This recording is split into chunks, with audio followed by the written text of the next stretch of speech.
தாய்மொழி தினம் இன்று உலகம் முழுவதும் கொண்டாடக்கூடிய ஒரு தினமாக கருதப்படுகிறது. அவரவர்களுக்கு அவரவர் தாய்மொழி சிறந்தது. இந்த உலகம் முழுவதும் பல மொழி பேசுகின்ற மக்கள் வாழ்ந்து கொண்டிருக்கின்றார்கள். எத்தனை மொழிகள் இருந்தாலும் அவர்களுக்கு கல்வி அறிவு கொடுப்பது, அறிவை வளர்த்துக் கொள்வதற்கு, அறிவை விரிவு செய்து கொள்வதற்கு அவரவர்கள் தாய்மொழி தான் சிறந்தது.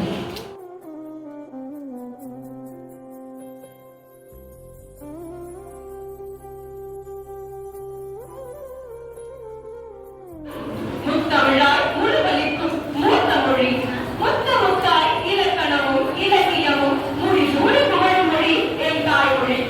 தமிழே உனது உயிரெழுத்து உயிராகட்டும், தமிழே உனது யாப்பு காப்பாக நின்று போற்றட்டும், தமிழே உனது எழுதையும் மொழியும் இணைந்து இயம்பட்டும். வானம் தாண்டி வளரும் எம் மொழி, வயதத்தாரை வாழ்விக்கும் எம் மொழி, தமிழரின் வீரம் காத்ததாம் எம் மொழி, தரணி எங்கும் வெற்றி கொடி நாட்டியதாம் எம் மொழி. தாயின் சிறந்த கோவிலும் இல்லை, என் தமிழுக்கு சிறந்த மொழியும் இல்லை. நன்றி, வணக்கம்.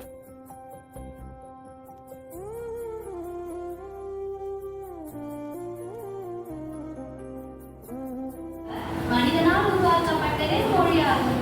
இதில் தமிழ் மொழி பழமையும் புதுமையும் மிகுந்த மொழியாக கருதப்படுகிறது.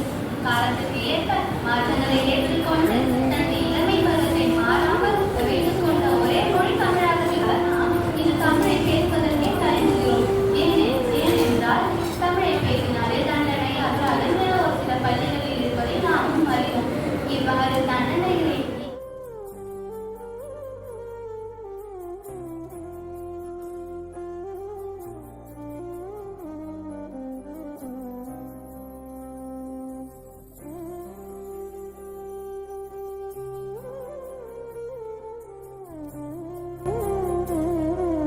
அது என்ன செய்தி அப்படின்னு சொன்னா, பாரதியும் காந்தியில ஒரு கூட்டத்துல பேசியிருக்காங்க.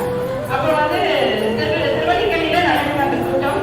காந்தியடிகள் ஆங்கிலத்துல உரையாற்றுறாரு. அந்த ஆங்கிலத்துல உரையாற்றும் பொழுது அந்த உரையை கேட்டு இருந்த பாரதி திரும்பவும் காந்தியை பார்த்து கேட்கிறார். என்ன கேட்கிறாருன்னா, உங்களுடைய தாய்மொழி குஜராத், நீங்க எல்லாருக்கும் தெரிஞ்ச மொழி ஹிந்தி, ஆனா நீங்க 2 மொழிகளை விட்டுட்டு ஆங்கில மொழியில நீங்க பேசிட்டீங்க, இது சரியா அப்படின்னு பாரதி காந்தியை பத்தி கேட்கும்போது காந்தி கிட்ட கேட்கிறாரு. அப்ப காந்தி சொல்றாரு, என்னுடைய தாய்மொழி குஜராத் தான், நான் ஒத்துக்கிறேன்.